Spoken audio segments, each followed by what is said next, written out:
Shit, nigga, I was born ready, and I swear what these rappers can't bear. One Teddy, my Pro Tools bouncing like a 6'4 Chevy. I'm tryna win fast, y'all on that Eddie. Plus Carvel and Harriet. G is how I carry it. Been in it for miles, don't believe ask Darius. What's good, YouTube youngest, man? It's your boy Real Young Ike, and Love Queen. back at it again, man, with another reaction video for you guys. I just want to thank you guys for letting us hit 4,000 subscribers. You guys are amazing. But today's reaction video is gonna be 10 times the Simpsons predicted the future. I don't know what's going on. It looks like a lot of subliminal stuff is going on with the Simpsons now, but we're gonna just see how the Simpsons. Yeah. Nothing has changed. It's crazy though. But we're gonna see how the Simpsons predicted the future. Let's get it. We know that the Simpsons predicts the future. We know, and not everybody knows.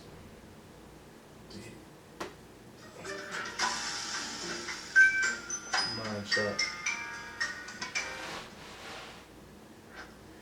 Number 10, Ebola. The Simpsons family predicted the March 2014 Ebola outbreak that has now gone down as the largest outbreak of Ebola in the history of West Africa.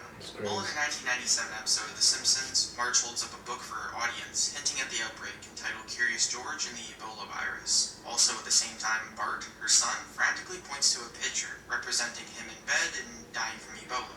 Who would have believed The Simpsons would have predicted the biggest Ebola outbreak to hit mankind? Number 9, 9/11. Okay, we all remember 9/11. September 11th, 2001, when Islamic extremist groups associated with Al-Qaeda allegedly hijacked 4 airliners and carried out suicide attacks in the United States. 2 of the planes were flown into the towers of the World Trade Center in New York City. A 3rd plane hit the Pentagon just outside Washington, D.C., and the 4th plane crashed in a field in Pennsylvania. Well, in an episode of The Simpsons entitled New York City Gates Homer, the Simpsons might have known about this tragic event before it was going to happen. Lisa, Bart's sister, can be seen reading a magazine in the episode, showing a bold number 9, alongside 2 buildings symbolizing the number 11, right on the front page. Number 8, stealing grease. Grease is used in a variety of industries, mainly the food business. In an episode of The Simpsons that was aired in 1998, titled Lard of the Dance, the father and son duo, Homer and Bart, enter the Springfield cafeteria in search of grease to help them in the grease-selling business. Oddly enough, over 10 years. Number 5, Farmville. If you have a Facebook account, you've probably played, seen, or gotten countless annoying notifications from friends for Farmville before. No doubt. This farming game lets players cultivate their farms by plowing, planting, and even caring for their farm animals like cows and chickens. Well, The Simpsons predicted this game craze in a 1998 episode called Bart Carney, where it showed viewers a game called Yard Work Simulator.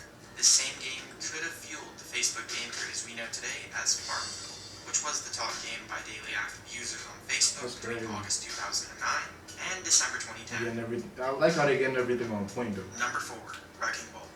Okay, this prediction might be a shocker and a little far-fetched, but The Simpsons never cease to amaze us with their jaw-dropping predictions. In a 1994 episode of The Simpsons, Homer actually predicted and may have inspired the American singer Miley Cyrus's hit entitled Wrecking Ball, which received numerous favorable reviews from music critics and listeners. Amazingly, Homer had predicted this number 1 US Billboard Hot 100 single many years beforehand. It held the number 1 position on the music chart for many weeks. Can you believe the single sold more than 3 million copies in the United States alone?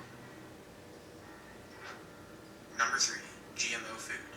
Approximately 17 years ago, The Simpsons suffered from mutated tomatoes due to a nuclear plant. Interestingly enough, in 2013, Japan found themselves also with the exact same problem from the Fukushima disaster 2 years earlier. When a disaster from Japan's Fukushima nuclear plant found its way into the vegetable food chain, it caused bizarre deformities and lumps in tomatoes. How coincidental, The Simpsons predicted this so many years ahead. What made this even more interesting is that both instances involved tomatoes and many other foods. But then again, don't get me wrong, if you're watching this video, you most likely have eaten GMO foods also. Go ahead, just look up Monsanto. Number 2, horse meat. In a 1994 episode of The Simpsons, an elementary school cafeteria staff member can be seen searching a metal drum of assorted horse parts, with a label on it saying more testicles, while she prepares lunch for the kids. Maybe she was in the middle of preparing a broth or a stew, but what is clear is that horse meat was being consumed. Now, all this happened before the UK's Burger King horse meat scandal back in 2013, where Burger King in fact admitted that it is possible that some of its burgers sold at the time were, in fact, tainted with horse meat. Ew. Number 1. Donald Trump. Now, this one is a little creepy if you ask me. Not only did The Simpsons predict Trump would run for president, but from the looks of the building in the episode, it looks very similar to the one Donald Trump was in when he went down the escalator in real life. It was the Trump Tower. Also, it shows the same waving hand motion. During this episode of The Simpsons, there are numerous other similarities also.